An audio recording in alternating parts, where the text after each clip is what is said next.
Tumaas ang presyo ng karne at isda sa ilang pamilihan sa Metro Manila. Para sa update, live mula sa Trabaho Market sa Maynila, magbabalita si Carrie Cater. Carrie, magkano na yung mga presyo dyan?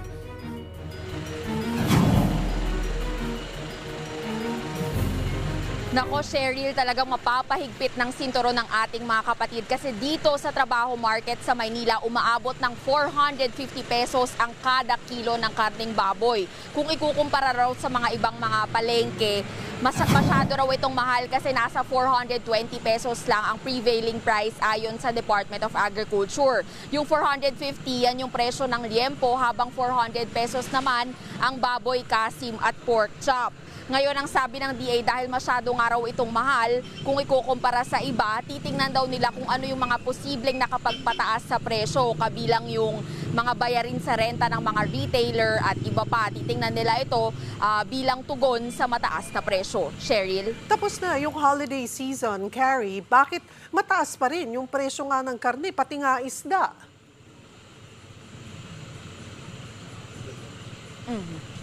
Ang sabi ng DA, posibleng epekto pa rin daw ito nung mga nangyari nitong nakaraang taon. Nagkaroon tayo ng sunod-sunod na bagyo at tinamaan din ng ASF itong mga baboy nung third quarter ng 2024. At pagdating ng fourth quarter ng 2024 din, tumaas naman yung demand dahil nga sa holidays. Kaya posibleng may mga epekto pa raw ito, kaya mataas pa rin ang presyo ng karneng baboy.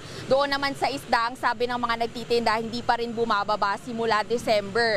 Nasa 150 hanggang 160 pesos ngayon yung tilapia, 200 hanggang 250 pesos naman yung bangus, at nasa 300 pesos ang dilis at galunggong. Ang sabi nila, kaunti lang daw yung dumarating na supply sa kanila. Posibleng dahil naman daw ito sa malamig na panahon, kaya mahina o matumal daw yung huli ng mga mangingisda.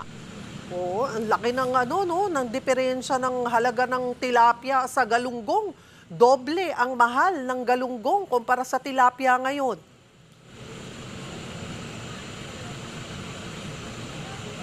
Yes, Cheryl, masyado nga itong mahal, kaya nga ang ilang mamimili rin na nakausap natin, imbes na isda, manok at gulay na lang ang binibili. Yung manok daw ngayon nasa 200 hanggang 220 pesos, pero bahagyang tumaas na rin yan mula sa 170 hanggang 190. Tapos sa gulay din, syempre mas mura, kaya ito yung pinipili ng mga consumer na nakausap natin. Ayan, Balik sa'yo. Na-mention mo yung gulay, magkano na nga ba ang presyuhan ng gulay? Bumababa na rin ba kahit papaano? Well, karamihan sa mga nakausap natin na nagtitinda rito, ang sabi bumaba naman na raw yung marami sa mga gulay. Ang nananatili na lang daw na mataas, yung siling labuyo na nasa 450 pesos pa rin. Mula raw yan sa 400 pesos noong holidays lang. Tapos yung sibuyas medyo bumaba na rin, pero 140 pesos pa rin daw ito.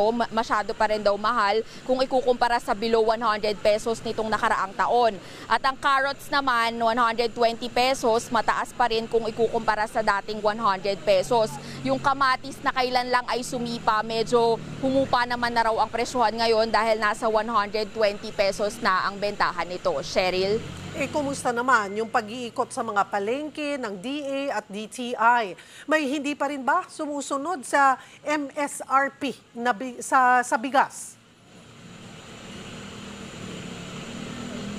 Yes, Cheryl, kanina kasama nga natin itong agriculture officials, pati ang Department of Trade and Industry, gayon din ang mga tauhan ng Manila City Government. Nag-ikot kami rito sa Trabaho Market at isa nga sa mga tinignan o yung mga pangunahing tinignan ay yung mga bigas. May mga nakitaan silang mga stall na nasa 60 pesos pa yung benta sa imported na premium rice. Lagpas yan dun nga sa MSRP na 58 pesos. Pero ang paliwanag ng mga retailer, yun daw yung mga lumang stock na inuubos na lang nila at susunod naman daw sila sa susunod na order nila. Kumbaga, hinahayaan na lang muna nila na mabenta ang mga ito at saka daw sila magbababa sa 58 pesos.